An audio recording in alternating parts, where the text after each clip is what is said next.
guys, this is Elsie. Welcome back to my channel. Today, I'm gonna do a reaction to Army Master Sergeant Benavides, another hero who is also a recipient of the prestigious Medal of Honor. He is known for his heroism in the Vietnam War, for saving at least 8 men during a daring rescue in the jungles, and was critically wounded. But guys, before we go real further, I just wanna do a shout out to the following vloggers who have been so supportive to my channel through membership, super chats, super stickers, and views. Shout out to you, Don in Canada, Michaela Swirl, Nick Fahermo, Christy Gaspar, Chaolipar, Just Black SG, and Sarah D. Thank you guys. And if you happen to be new in this channel, please do subscribe and hit that notification bell for more videos to come. This video, by the way, was recommended to me from the comment section of one of my previous reaction videos. And I'm so excited to do a reaction on it because of the amazing act of a brave soldier who went on a one-man rampage against a battalion of enemies to save his comrades and ensure classified information won't get into the hands of the enemies. And what makes it more interesting is that it happened not just in a movie that we watch on big screen, but a real encounter of a hero who made his greatest fight to save his comrades. So, without further ado, let's check this video out. Come on guys!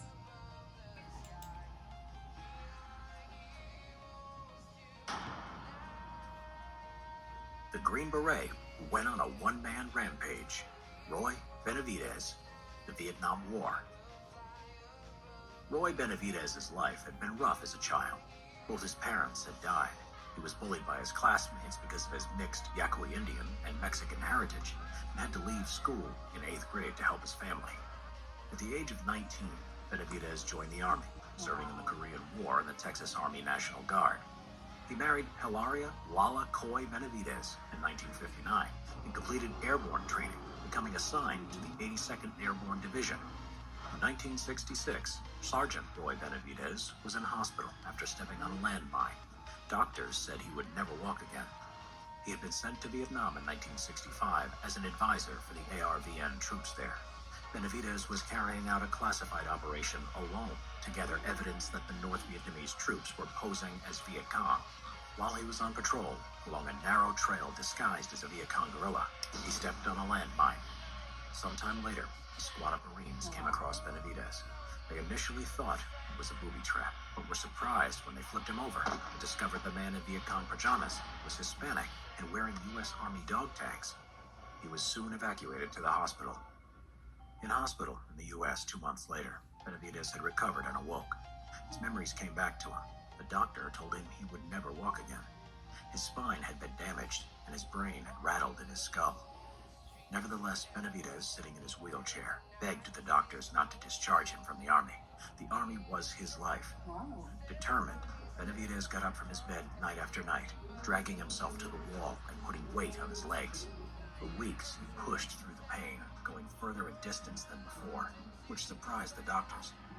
6 months later, with his wife Lala's support, Roy Benavides walked out of the hospital. He was promised only a desk job at Fort Bragg, North Carolina, but determined and exercising every day, he trained vigorously to qualify for the Special Forces, also known as the Green Berets. He would be assigned to Detachment B-56, 5th Special Forces Airborne 1st Special Forces.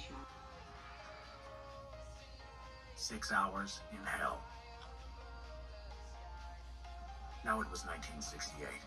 Staff Sergeant Roy Benavides, now with the code name Tango Mike Mike, was back in Vietnam and was off-duty attending church.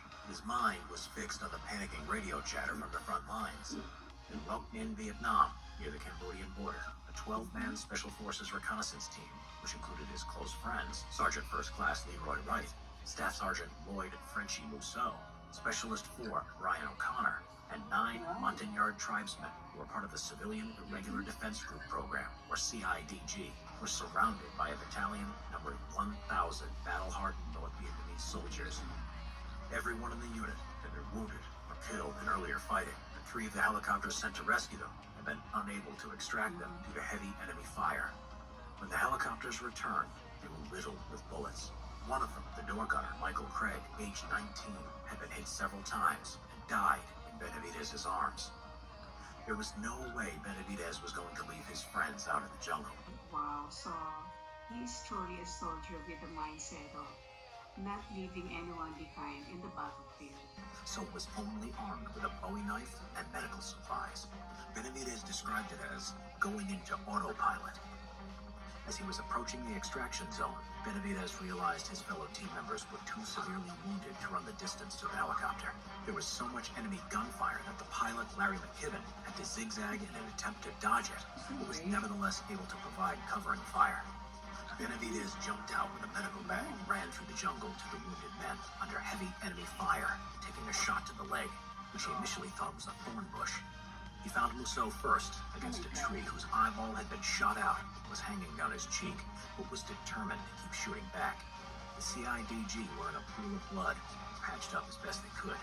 Benavides dragged everyone into a defensible position to direct their fire at the enemy and provided morphine to the wounded.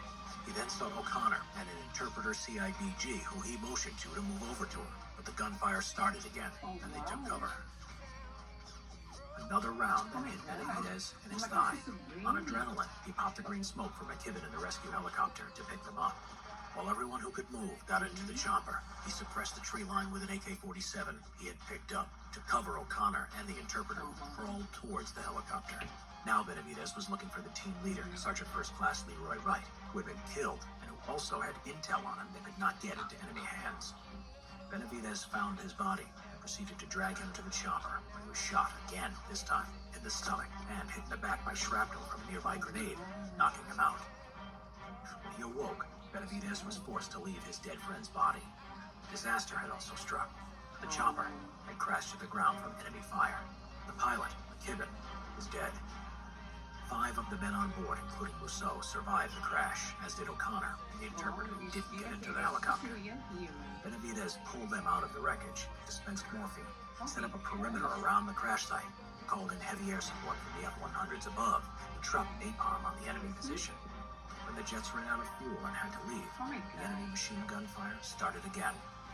Benavides gave O'Connor a 3rd shot of morphine and took another bullet to the leg. The position was surrounded by North Vietnamese soldiers. It looked hopeless. But a helicopter finally came to their rescue. Benavides and the rescue team carried and dragged the wounded men onto the chopper, but the landing zone was still being fired upon by NVA troops, to the extent that 2 men were shot in the back as they crawled to it. Shrapnel wounds to his face from earlier caused Benavides' vision to be blurred from the blood in his eyes. When he went to get Mousseau, an NVA soldier butted his rifle into Benavides' head and jaw and slashed his arm with his bayonet. He shouted to O'Connor to shoot, but he was too drugged from morphine to react. Benavides pulled out his Bowie knife and stabbed the NVA soldier till he was dead.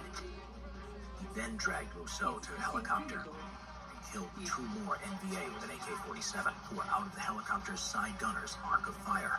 And then he made one more trip to get the interpreter and destroy any classified material, with blood still obscuring his vision. Only then did he allow the others to pull him onto the helicopter, the last man to leave the battlefield. At this point, the round that had hit his stomach had exposed his intestines, which he was trying to hold in with his hands. The helicopter, badly shot up and with no instruments left, managed to take off.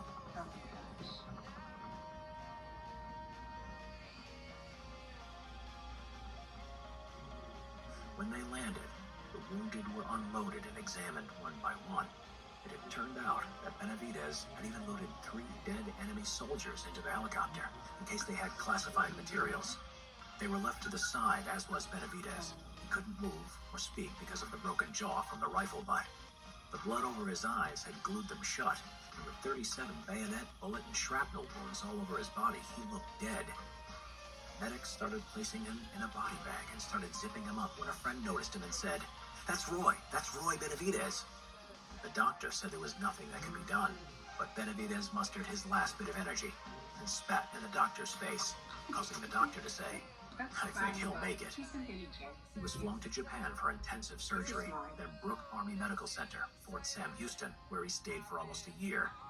Roy Benavides had survived 6 hours in hell and saved 8 lives. Benavides' commander had put him in for the Distinguished Service Cross because the process for awarding a Medal of Honor would take much longer. He was unsure if Benavides would live or die before he could have received it. Finally, on February 24, 1981, President Ronald Reagan would present Roy Benavides the Medal of Honor. Reagan said if the story of his heroism were a movie script, you would not believe it. Benavides said of his actions, "The real heroes are the ones who gave their lives for their country. I don't like to be called a hero. I just did what I was trained to do." Master Sergeant Roy Benavides died on November 29, 1998, at the age of 63.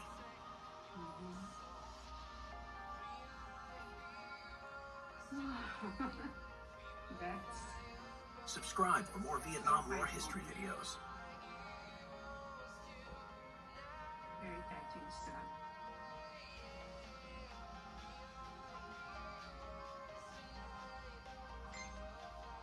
I like what then President Reagan said, that if ever Roy Benavides' story of heroism were a movie script, we would not believe it.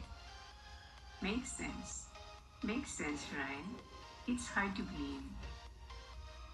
We always see unbelievable fictional action movies, but with Roy Benavides' act of heroism, it's non-fiction but surreal. He fought a good fight, though he's critically wanted to save his comrades, making sure that no one will be left behind. So touching that he was the last man who left the battlefield, though he was heavily wounded and dying. That being said, you are truly a hero soldier, sir. Thank you for your service.